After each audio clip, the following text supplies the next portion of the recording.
Well, hello and welcome to Wildfire Tribe Podcast. It's lovely to have you join us. My name's Sean. And my name is Kylie, and yes, it is lovely to have you join us. We're going to be talking about all things creative today, and we're Unlocking creative flow is what we're doing. yeah, That is unlocking. actually the title, Kylie. See, I actually remembered, it's written down in front of me.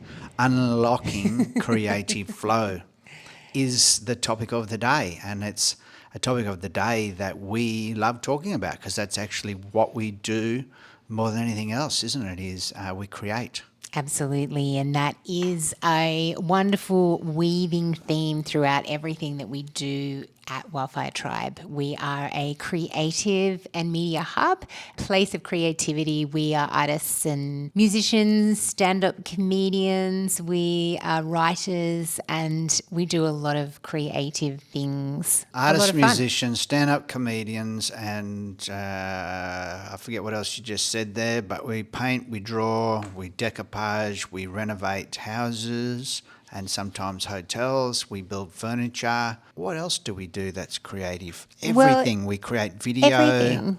sing, whistle, Even some of the ride things we've done, motorbikes. well, even some of the things we've done in the past, like hospitality, we always had a creative bent in our hospitality. We ran creative things for people to be a part of. We created amazing things to go in the menus, and I think there isn't any sphere of life, as we will begin to unpack today, that really doesn't need an injection of creativity, especially at this time in our world where we're on this precipice, like we're on the edge of something amazing, some great change. And I think it's the creative in us all that is the daring part, it's the fearless part, it's the piece of us that we need to bring when we're doing things new.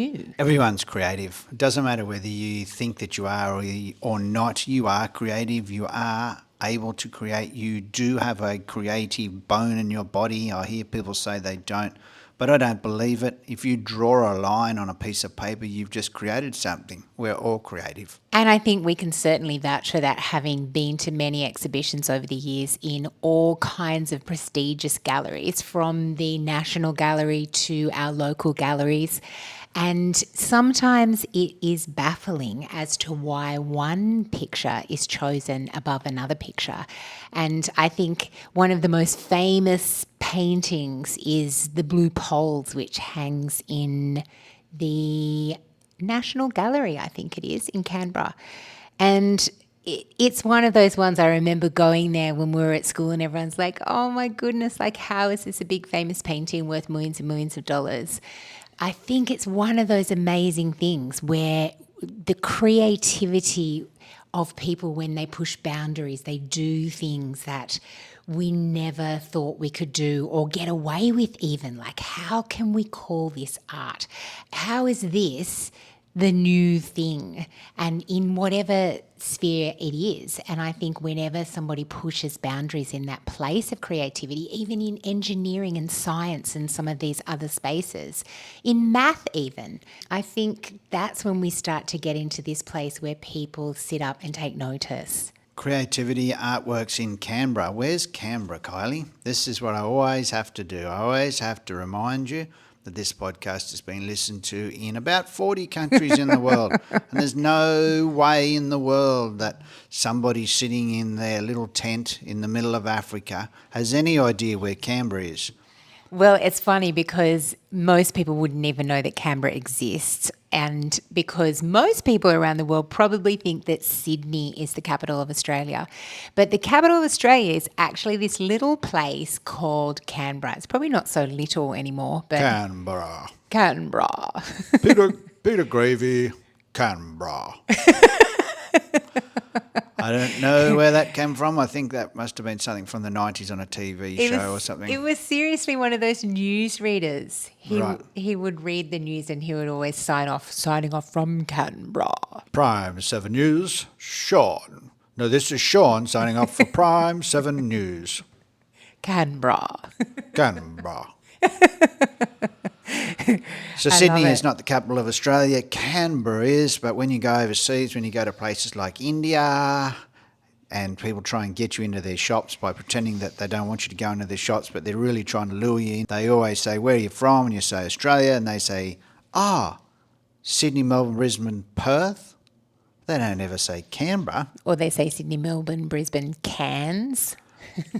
Sydney, Melbourne, Brisbane, Perth, Dubbo? No. But nobody ever says Canberra. Canberra. So today we're going to look at all kinds of different things to do with creativity. I wanted to Things. That's not a very specific word, Kylie. I'm just going to pull you up on all your English mistakes today because I haven't come with as much material as I normally like to come with, so I think I'm just going to pick on you instead. Things. Well, things encompasses so many things that... So maybe you can just be creative and just say things all of the time, and it doesn't matter about being specific. And that even reminds me about the creativity of whoever wrote The Addams Family and called that dude in The Addams Family The Thing. Really? I was not allowed to watch that. No, and I could be incorrect there because I also was not allowed to watch that. Well, you can't come to the podcast just saying whatever you want. You can't just be just talk about creatures on TV shows that exist but actually don't.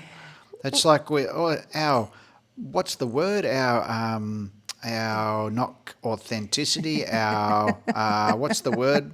You know, where we're like trusted professionals at our job. What's that? Yes. I don't even know. What is that? We don't know.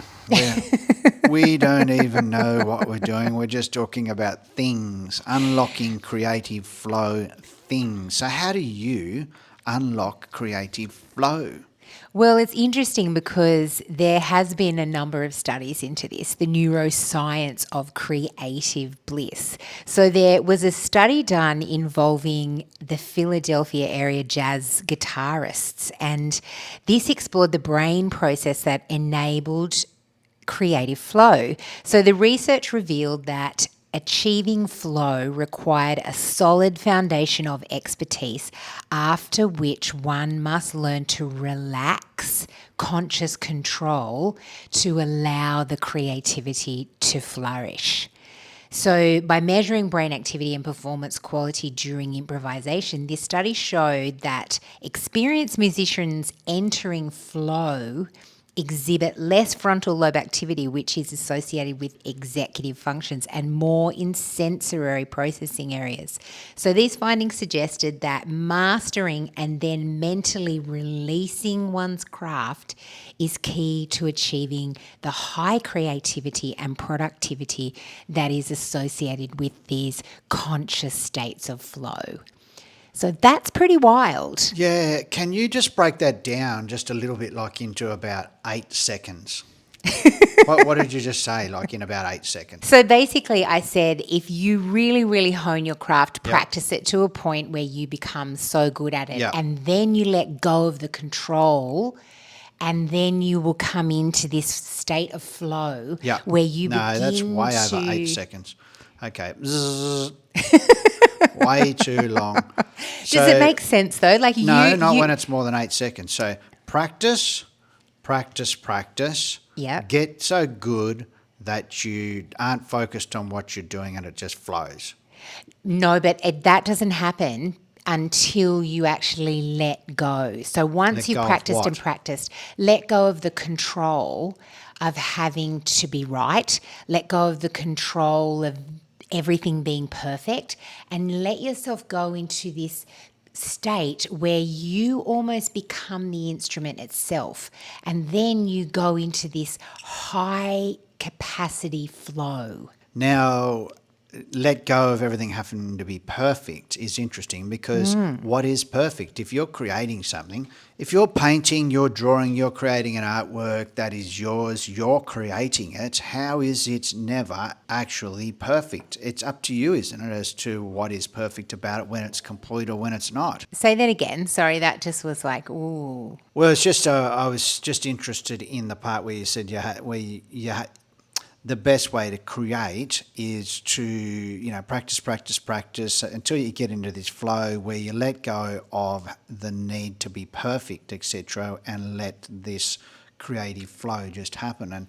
And so my point is, I suppose, in the middle of all that is, who decides what's perfect? Because if right from the outset, when you're doing a picture of your own, when you decide that it's done or it's done in the way that you want it to do, well, it's done. It's not up to anybody else to tell you whether it's perfect or not anyway, is it? Or are you talking about you letting go of your own control over your thought process whilst you are doing it? That's right. Well, I think what happens is this pursuit of perfection can actually get itself in the way of being in this abandoned state of flow. So I've got an example. So about 12 years ago when we were in Alice Springs, I was part of a musical or a music workshop day, and a whole bunch of musicians from Alice Springs and the Northern Territory all gathered in Alice Springs, and we had a whole bunch of professionals that came and basically critiqued us. So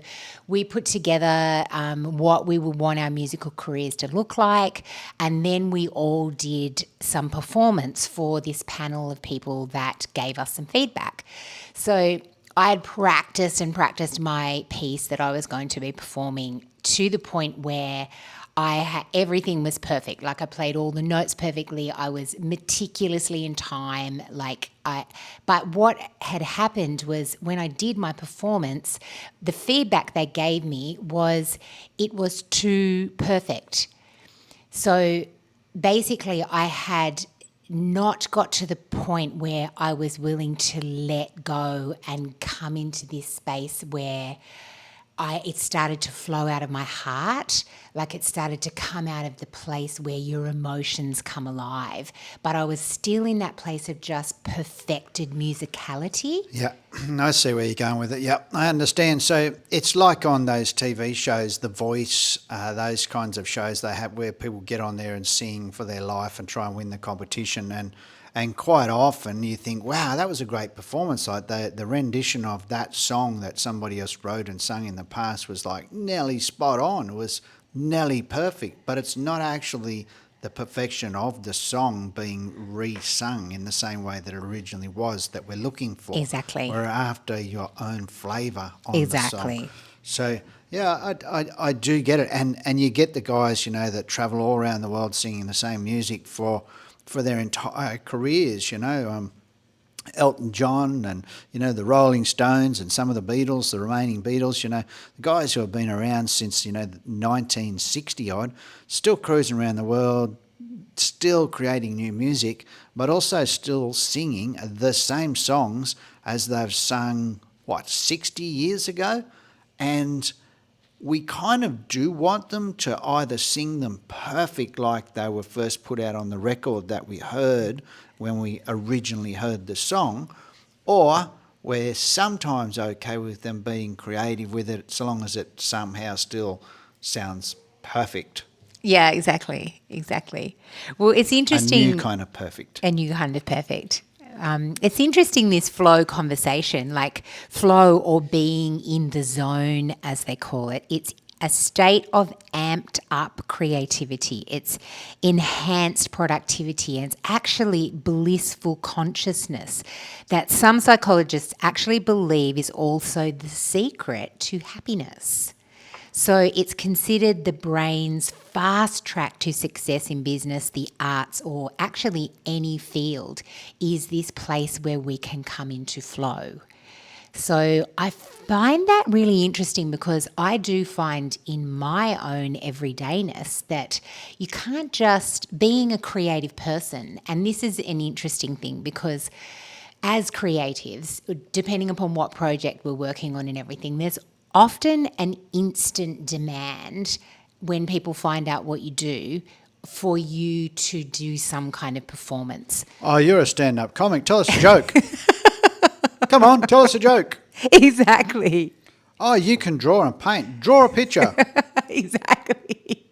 Maybe you should be in charge of that game. What's that game that they draw? Pictionary. Oh, you guys are going to win because you're artists. That's exactly what happens. And it's the same with singing, you know. Like I may not have rehearsed or practiced anything for like 6 months, and then someone will say, "Oh, sing, you're a singer, you sing." Come on, just pick up your guitar and play it. Sing us a song, entertain us and do it well. Make it perfect. It's crazy. And I think that place of real flow comes out of that place of practicedness, where you've come into this space where you can then let go and something magic happens, something beautiful happens, some kind of connection happens to the people that are encountering whatever it is that you're releasing, and it's beautiful. I was just reminded of a friend of ours, a very special friend of ours, who's actually a professional and touring musician. And he plays, sings, plays guitar, plays saxophone as well, and does all those proficiently, seemingly without a worry in the world, whilst he's performing for other people in hotels, etc. And he recently told me that he went to one of those, what are those things called, where you just show up and you just, they have them at pubs. Open mic? Like an open mic night. Yeah. Where he just showed up and performed 3 or 4 songs, and he said he was way, way more nervous doing that than he was doing his regular show. Creativity and performance is such an interesting space to discuss, because it's just so much to do with flow and obviously creativity. You know, just replicating something over and over and over again is not actually what the creative arts are about. The jazz great Charlie Parker is said to have advised, you've got to learn your instrument and then you practice, practice, practice. And then when you finally get up there on the bandstand, forget all that and just wail. Well, that'd be nice, wouldn't it? Like, I play the euphonium really, really, really, really, lots of reallys after really bad, and I can read music and play that with all those reallys bad. There's no way in the world that I'm getting up on a stage and just letting loose with my euphonium. That would be a disaster. But I think what he's saying is that, you know, when you're doing all of that behind the scenes stuff, you're practicing, you're coming into that place where then it becomes an extension of who you are. And that's where we start to step into this place of flow. Saying that about the euphonium, what if you just did it with just such passion and such genuine belief in yourself that what you were blowing out of the thing was actually what you wanted to, and you were thoroughly enjoying yourself, that everybody that heard it also enjoyed themselves? Yeah. Well, I think that's it. I think that's where, if you can come into this place where you're releasing bliss, you're in your bliss, you're surrounded by bliss, this place of creative bliss, then everyone else can't help but be in that with you. Like, I remember when my mum was running like painting workshops. I thought you were going to say when your mum was running late for the school bus and tell that story about how she likes to speed. But no, okay, we'll leave that one. No, when she was running like painting workshops, Yeah, and she was just in that space where she was regularly painting, doing lots of painting, creating lots of things. She had a space that was all set up, and she would just go into it and paint. And then, as people joined her, she was in this flow. So people's feedback from that was just like, oh, I just love being with Chris. I love doing things with her because she's just got this way to, you know, help you improve and to take you to another space of creativity, because it was coming out of her flow space, and then other people were engaging with that flow space, and then their flow space was being encouraged and enhanced and even brought into a higher space of creativity, where people start to be excited about what they're creating when they're with you, because they feel the sense of that flow that's coming off because you've just spent time in your space with yourself or with your creator. And that's another whole level when you begin to really connect with your creator.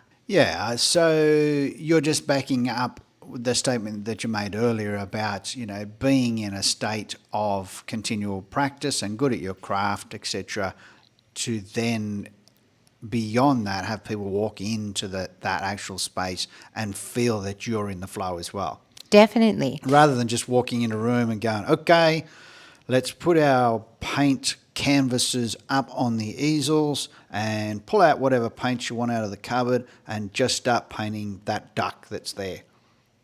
Yeah. Quack. So what about when there's one of those poor naked people sitting there that everybody's painting, in those classes? Oh, and yes, the they've life been sitting drawing. there. How long do Yeah. they have to sit there for before people get into their flow? Oh, I know. Well, I think that it depends on... Have you ever had that job where you've gone and sat there naked and got painted? No, I haven't. But I've been in a class where we painted naked people. Whoa. Because I studied art, and part of studying art is at some point you would need to do life drawing. Was that a male or a female, and what sort of age? It was a female, and she would have been like maybe in her 50s or 60s. Did she look comfortable? Did she look okay with it? She looked like she'd done it 1,000 times. Wow. She was really comfortable. Do you and think that you could do it? she would, no. Well, how could that 50-year-old do it if you couldn't do it? Well, it's not like that I couldn't do it. It's just not something really that I'm desiring to do. Do you think that some people grow up just desiring to do that? Well, it is like an art form in itself, being an art model. I think that... It's a part of being creative. Yeah, that's right. A display of your own body. Exactly. And it's also you have to probably be quite self-confident, I think, to do that. And for some people, it's probably when they choose to do that in an art form like life drawing, it's probably challenging themselves too initially, where they're going, well, maybe I'm just going to do this, And also, I think it pays it's probably like not a bad pay just to sit there and not really do anything. Well, there's probably lots of things that you could do that are not bad pay, Kylie. It doesn't mean that you should do them. Like, pack methamphetamine in a back room somewhere and sell it to people on the street probably pays quite well. I don't know. I don't think it would, because I think most people who are doing that are probably trafficked. Haven't you watched Breaking Bad? Yeah, but those people are not getting paid. They're in part of human trafficking. Okay, Breaking Bad and shows like that. Now, I have watched Breaking Bad every single episode twice, believe it or not, over a number of years stretched out. And the creativity of actually writing a script and performing it and all of those kind of things, coming up with that storyline, but also the videography and the sound that goes with it all go together, regardless of what you think of the topic, as one big creative masterpiece that just actually took me back twice. Yeah, it's pretty wild. Well, I remember when it first came out, we were like, no way, this is a TV show. It's like a cinematic movie. Some of the shots were like so wild. Just that creative process about somebody going, we can create a TV show that looks like a movie. What about this afternoon? We're walking the dog down by the river and I took my GoPro with me on a stick just to look for opportunities to use it. Whenever you've got a camera, a phone, a GoPro, etc. with you, there's opportunities to use them to be creative. And I got some great footage just of the sky and the sunset and down by the river, the glassy water and the reflection of the setting sun on the water with the ducks that were floating there. It's just never ending, isn't it, really, if you're looking for an opportunity to be creative. It's a never-ending quagmire of opportunities, like at the moment I'm cutting up magazines and decoupaging them onto a photo frame so that it can then house a picture that I've also drawn. It's never ending. As soon as you finish that, there's another project that you can be halfway through as well. Yeah, absolutely. And it's so exciting. I love the creative process, and it's infinite in its expression in the way that we can do things and interact with things. So getting back to that flow versus non-flow creativity, because this is an interesting one too. We're surprised to learn that flow state creativity is very different to non-flow creativity. creativity. Neuroimaging studies suggest that ideas are usually produced by the default mode network. So it's a group of brain areas that are involved in introspection, daydreaming, and imagining the future.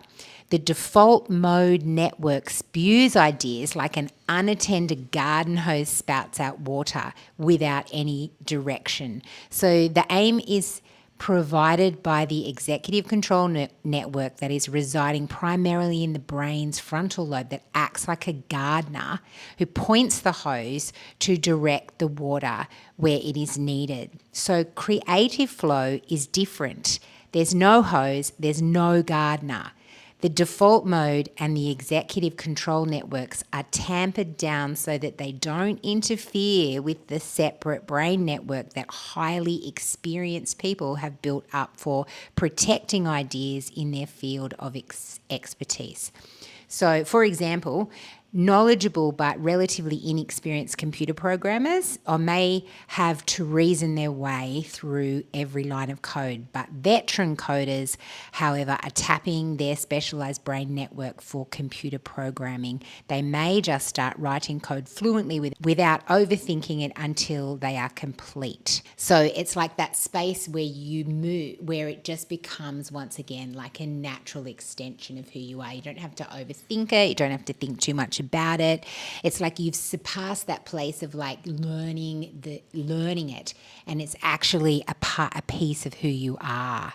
Now, if you're listening to this podcast via Spotify on your earbuds, if you're budding it out there and listening and enjoying the creativity of the podcast, then it's quite obvious where you found it because you're already listening to it. But did you know that you can actually watch our podcast now too on YouTube? Can't you, Kylie? Yeah, you can. Our YouTube channel, Wildfire Tribe. We have got the start of our podcast coming up on there, so that's really exciting. Now, the reason why I wanted to talk about that just for a minute, Kylie, was because whilst you were talking a minute ago, you will only be able to see this if you watch it on YouTube. I was just getting really creative with my sunglasses. You look at my eyes. See my eyes in my sunglasses? Yeah. See, I've got those two squares of light, and it's like I can go from side to side and up and down, up and down. You It's can like almost make them look like your eyeballs. They're too. My glasses are too curved. It's like one of those old games on one of the early computers. It is. Up and down. That is up and so down. cool. So I love it. After you've finished listening to the podcast on audio, you can actually watch it visually these days as well. Yes, so go to wildfiretribe.life, our website. That's where you can find links to all sorts of things there, including TikTok, Instagram. We've started doing a few Instagram lives lately as well, Facebook, all of those sorts of things for more information. Thank you so much for joining us wherever it is that you found us. And we also just beg, please, please, please, share everything. Like it, comment, share, so that other people also get to enjoy what is coming out of Wildfire Tribe Studios. So what is it about creativity? So do we really understand the fullness of our power to create our own futures? Each piece of our lives weaving together the fullness of who we are right now. So what point on our journey do we realize that our thoughts, our emotions, and our focus are actually framing up our future? These frequencies, they're manifesting our reality. So what are we focusing on? Because what we focus on is often what we become. What are we creating? As we create more of whatever that is, that thing that we create tends to come toward us and it becomes our reality. And this is an interesting part that I started to tap into a number of different understandings on creativity, is the compound interest of creativity. Do you know what compound interest is? Yeah, I do. That's where interest goes on top of a principal, and then the next lot of interest actually gets added to the interest plus the principal. It compounds. I love it. That's just, I love it that you know that. Well, I have an accounting family. I have an accounting genetic code woven through my bones and my blood, etc. But I just haven't been able to concentrate long enough in my life to apply it to my life. I actually, just this afternoon, I was just having one of those creative flow moments in the stand-up comedy arena, just as I was feeding the dog, and I come inside and I had to jot down some notes because I'm also, you know, working away at stand-up comedy, but you sort of need to come up with ideas and put them down and then trim them and blah, blah, blah. And so the idea that I come up with this afternoon, which is kind of aligned with accounting, and that's why I thought of it, was that I come up with this story in my own head about how it is that since we've been married, and we've been married for 30 years, and we've never actually been highly well off financially in all the 30 years. We've had ups and downs, we've had good times, bad times, all that stuff. I'm not saying that our life's been miserable, but I wouldn't say that we've been sky high financially the whole 30 years. And as a part of my stand-up comedy routine, I'm now developing a thought process along the lines of, all my life since I've been married for the last 30 years, we haven't been too financially well off, but that has been deliberate. And I have done this intentionally so that if my wife ever wants to divorce me, at least she doesn't get anything. That's actually funny. Something like that. So that's a very, very, very early stages of being creative and writing stand-up comedy. Who knows, that may actually be tidied right up and be really funny and presented on a stage somewhere like at Melbourne Comedy Festival or something like that. And you can say you heard it first on their podcast. I love it. We're talking about the compound interest that makes your money grow faster. So you might want to take note here, honey, so you can start accumulating something for me to take. Because interest is calculated on the accumulated interest over time as well as your original principal. So compounding can cause a snowball effect as your original investment plus the income earned from those investments grow together. So time, desire, and consistent effort activated. So basically, when it comes to creativity and an artistically compounding interest, it's a prolific body of work that gives you leverage to navigate the geography of a creative life on your own terms. So we think of our body of work as a bank balance. It's that place of creativity every time you write, every painting you paint, every song that you record, every photo that you take, every single idea, every comedy idea that you're creating, you're making a deposit into and creating this wild, creative bank balance. And I love this because this is that place where you start to unlock. It's a combination of the practice where you're coming into that creative flow, but it's also as you're in the practice, you're building that body of work.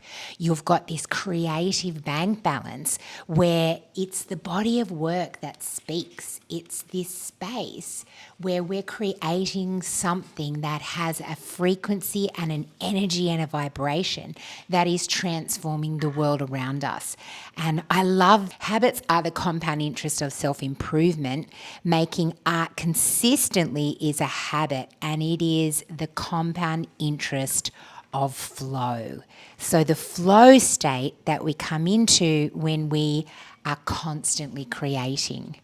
And I think this is one of the things as creatives, especially in the creative landscape that we find ourselves in, is often we get disappointed before we've actually moved into that flow state because we're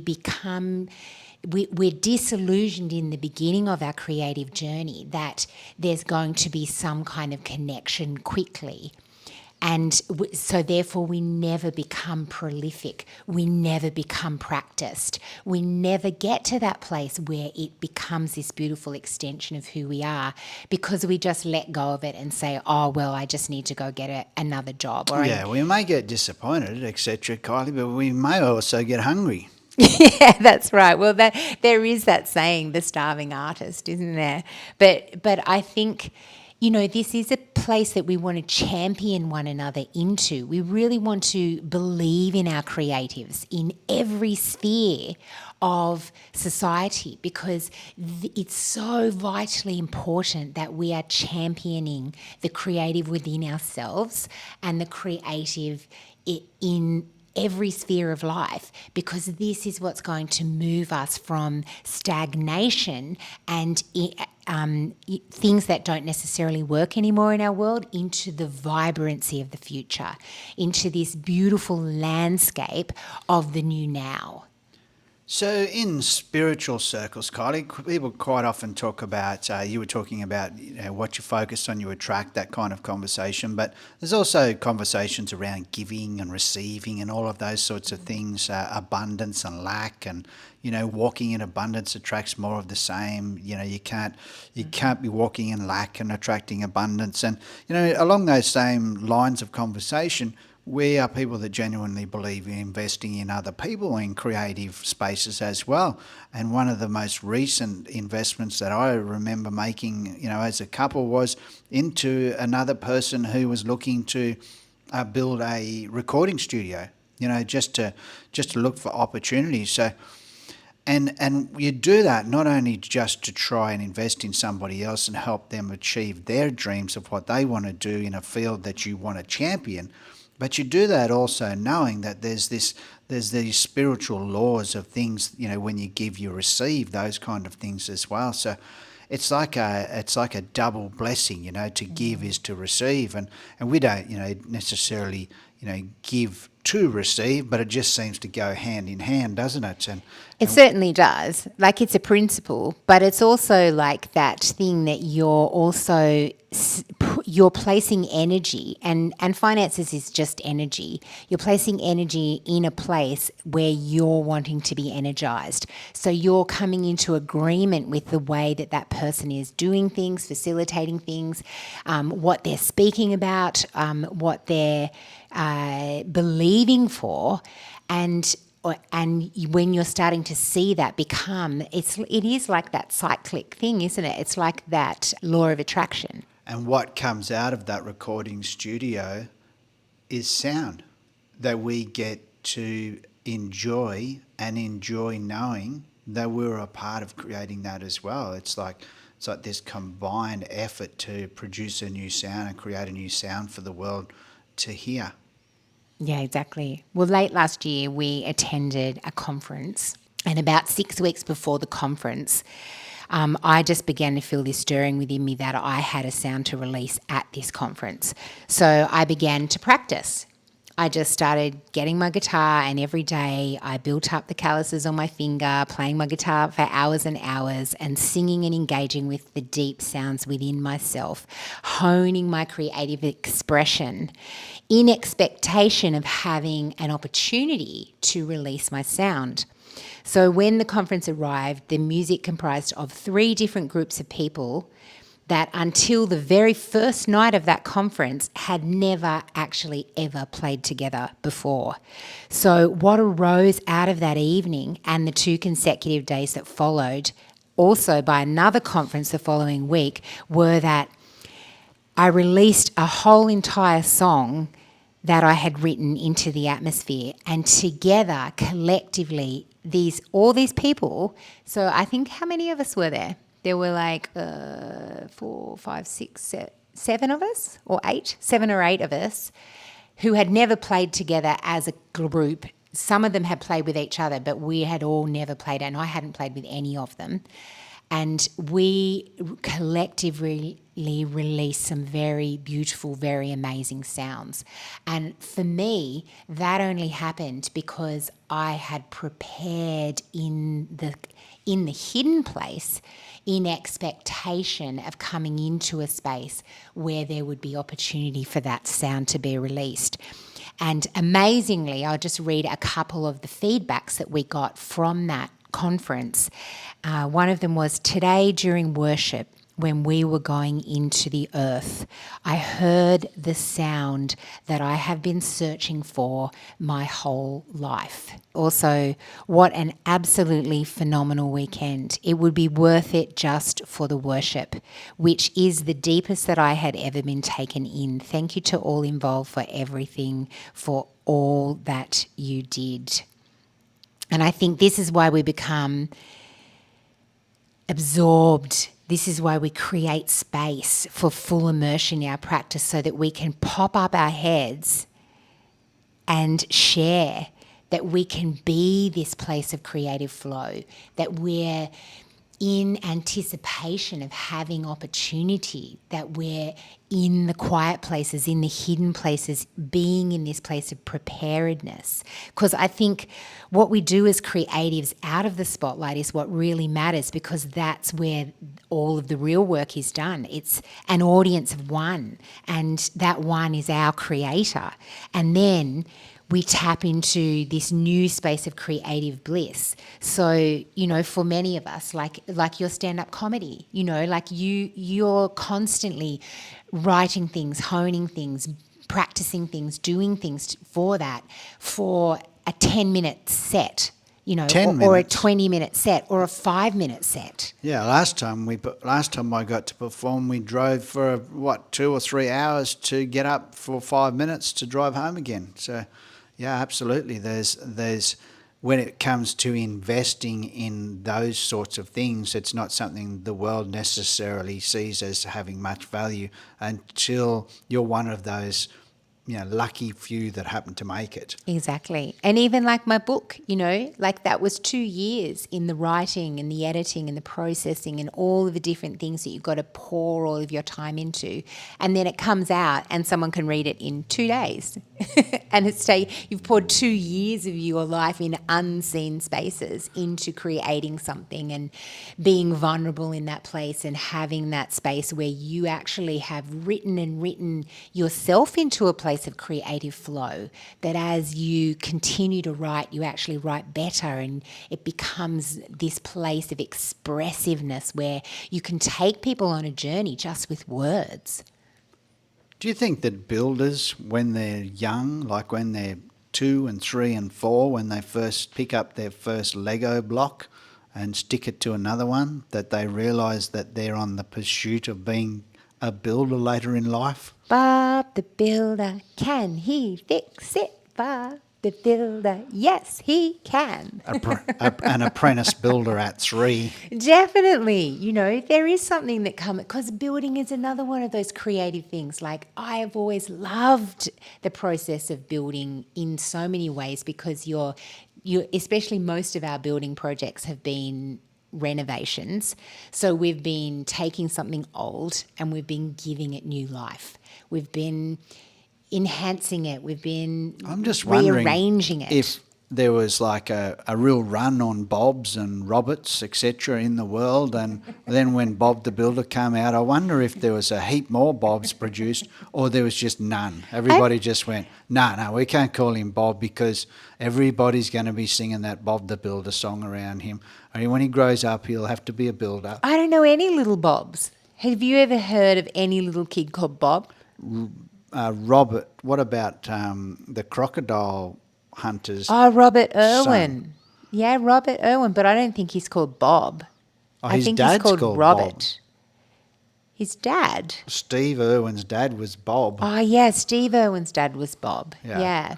So see, but he's old. That's not a kid. Bob skipped a generation to become Robert. Yes. To then become no more Bobs. No, Bob. Don't call me Bob. What about Bluey? Bluey, the latest big show on TV to come out of Australia, the latest cartoon. Speaking of creativity, how well has it done? It's just amazing. Everybody you talk to that's got kids, it's the new Wiggles. Our kids grew up on Wiggles. Kids grow up on Bluey now. And now because of Bluey, there's all these catalogues getting around the street and they're probably not quite as friendly as Bluey on TV. Yeah, maybe not. So I want to encourage all of you creatives out there, just really encourage you to keep going, to just come into this place, because an author will sell more of their second book than their first. Often there will be more listens for a podcast episode at episode number 300 than the first 100 episodes combined.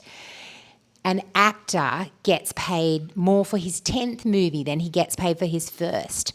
So expect to take 10 years or 10,000 hours mastering your craft, and then welcome to the infinite wonder of creative flow. And the overnight success of 10,000 hours. Yes, I know. And that's often what happens, is we do become overnight successes. We're yet to experience that, but that is in our future to be overnight successes. Yes, we've definitely made sure that we've lived very lean, Kylie. I think we must have got to about 9,999 hours on a few different projects and then changed direction. So we're continuing to step into prolific creativity. So prolific is producing offspring, young fruit, abundantly, highly fruitful. It's like all of these words that are like prolific are abundance, abundantly, ample, aplenty, to be dripping with something, to be brimming over, bountiful, bounty, copious amounts of dripping, free-flowing fruitfulness, generosity, handsomely, in abundance, lavishly, luxuriantly, galore, manifold, ocean over generosity, unspent, unstinted, wealth, wealthy and well off, super abundance. This is all of the words associated with prolific creativity. I love this. Did you know that Einstein called compounding the eighth wonder of the world? When we're talking about creative compounding, we're talking about not quitting. I love it. A couple of weeks ago, you referred to me, or you actually called me a prolific creator. And when you said it to me, I had to think about it, and I thought, actually, you know what? Everywhere I look, there are things all through this house that we're at that I have created. And then when you go back through your photos and you look at over the years of all the different projects that you've worked on, the different furniture, tables, and things like that I've created, even the things in our studio, I look around and there is things, I'm using the thing word, there's objects, there is artworks that I have created and just simply forgotten about. So my compound interest is just about to tick over into the 10,000 hours there somewhere, Kylie, and I'm going to hit the jackpot. Yeah, come on. I love it. Because creative compounding is the point where your creative career results start showing up for all the previous work because of your one viral piece. And this often is what happens for content creators. The asset is the content.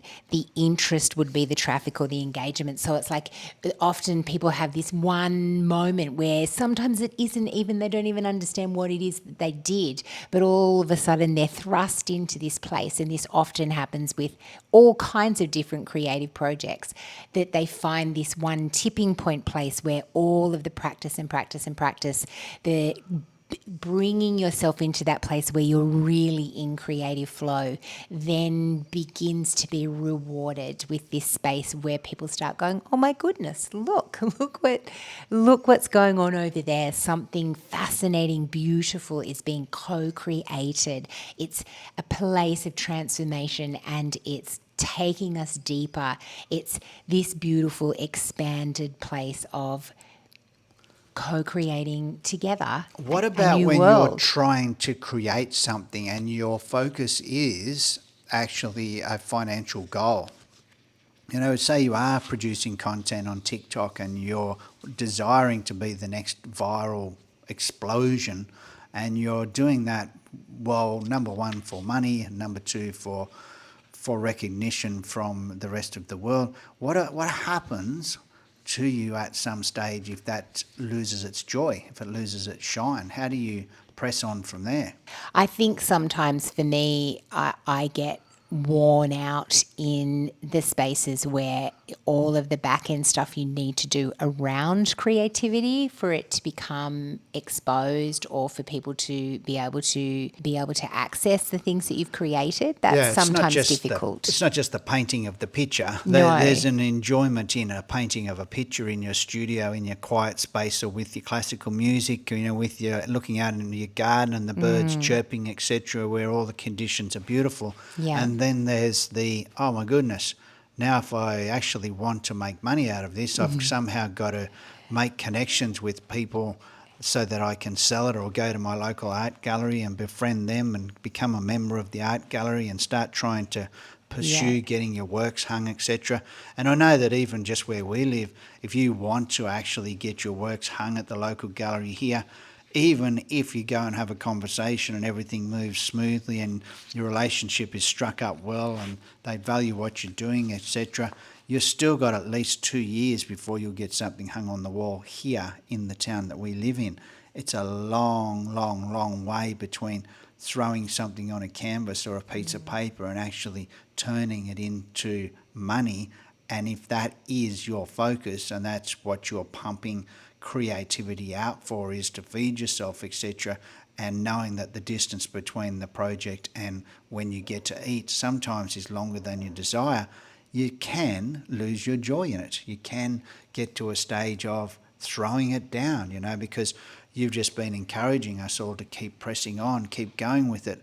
And it's hard. It's hard to keep on believing that what it is that you have to offer the world wants and the world desires and the world is willing to pay for it. How do people drive around and around and around Australia and around and around and around America and other places as a standalone stand-up comedian and have 2 or 3 bad nights in a row and drive to the next town and believe that they're going to have a good night? How do you do that? How do you press on when the joy of pursuing what it is and what you're believing just seems to be gone? Yeah, I think that for us, and for me, it comes back to that place of co-creating with my creator. Like, there's something within me that can't stop. Like, even though the senselessness of it is that, well, it doesn't make financial sense. It doesn't make time sense. Like, all of these things that we're trying to put energy and focus into don't seem to be working. But there's something within me that says I have something that the world needs to hear. I have something within me that I really need to share. And I think that there is a wiring in our brain as creatives that is maybe just a little bit, like there's something there that keeps you going, that keeps you believing that this can be worth it. And I think this place of creative unity in God, like in our Creator, connecting with these rhythms and these frequencies and these sounds and this dance of the heart, is this space where we begin speaking through our art to the heart. And that's the part that just I can't let go of. Like, through all of the different careers that we've had, all the different businesses that we've run, I always come back to my creative practice. I always come back to that space where I know I haven't tapped this yet, because there's something that is burning within me that is crying to be released. And I think that's the same for so many people. And that has a different expression. Like, I think that this science and technology and the arts and all of these spaces, they all have these people within them that are believing for things that don't make any sense. And this is where we step into these places with our creativity of innovation. We start stepping into invention, like we're creating things that don't exist. And as songwriters, right here is the new song that's never been written before. And like with your drawings, you're always drawing something that's never been drawn before. Like it's this space where we come alive because we have been wired to create because we've been created by a creator. What are the Bible verses here? I'll read this one. It's a good time to introduce Bible verses right towards the end, Kylie, because that legitimizes the fact that we're actually believers in the spirit world. Yeah, the mystical space. So you better space. rip them in. The opening chapters of Genesis describe God's creative act of bringing the universe into existence. This narrative underscores the divine origin of creativity, and it suggests that human creativity is a reflection of God's creative nature. So we, as sons and daughters of our Creator, have within us His nature, and that is the nature to create. Yeah, I agree. And I was asking questions there before about how do you keep your joy in the midst of, being just before that line of actual success, actually achieving what it is that you desire. And for me, I found in a breathworks course, which was like a guided meditation that we did months and months and months ago, with a girl by the name of Jennifer Arrington, actually. If you're wanting to know more about her breathworks course, you could get in touch with us through our website or any of those social media platforms we spoke of before, and we can direct you her way. But in that guided breathwork session, which was like 6 sessions over 6 weeks, there was one of the sessions must have been about purpose, I think, or something like that. And I remember distinctly, and it changed my belief in whether or not I should keep pursuing creativity. It actually, during that session, I had a time where God clearly told me that all that He wanted me to do was scoop up creation and share it with others. And to me, during that breathwork session, I still remember it vividly. And to me, it just makes perfect sense. If I just keep on scooping up His creation in any way, whether it's speaking on a podcast, which is creative, or drawing, or earlier today I was doing some work with video, etc., in new software that I've never used, after actually decoupaging a photo frame. That's all in one day. There's a variety of different things, but all of those are filtered through me remembering Him telling me that all He desires and all He has for me to do at this time in my life is scoop up His creation and share it with others. I love it. The simplicity of that is beautiful. Yeah. It removes for me all of the wondering about how it is that it's going to work in the rest of the world's ways when it comes to eating and paying for phone and buying you presents and giving you money so that you can buy me presents.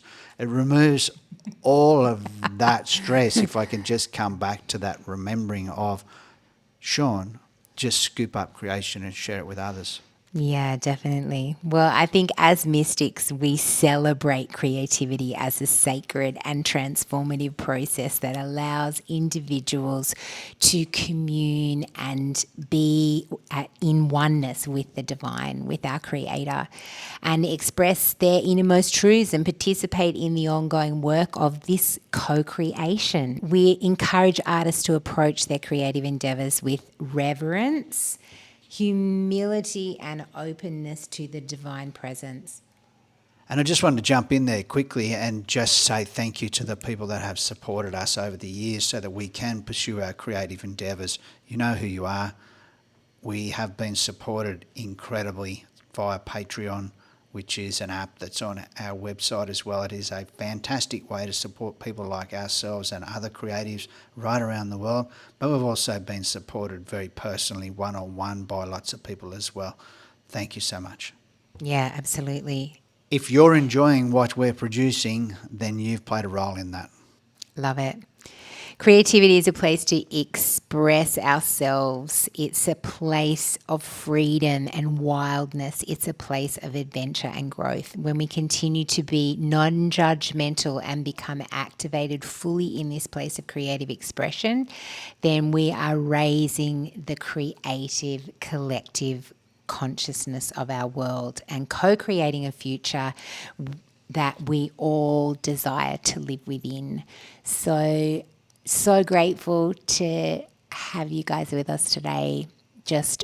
I think I've just got a whole bunch more to share on creativity. So we will be doing a part 2 in the creative space, which will be really exciting. Yeah, Every podcast we do is a creative space, Kylie. It's true. And it's all very exciting.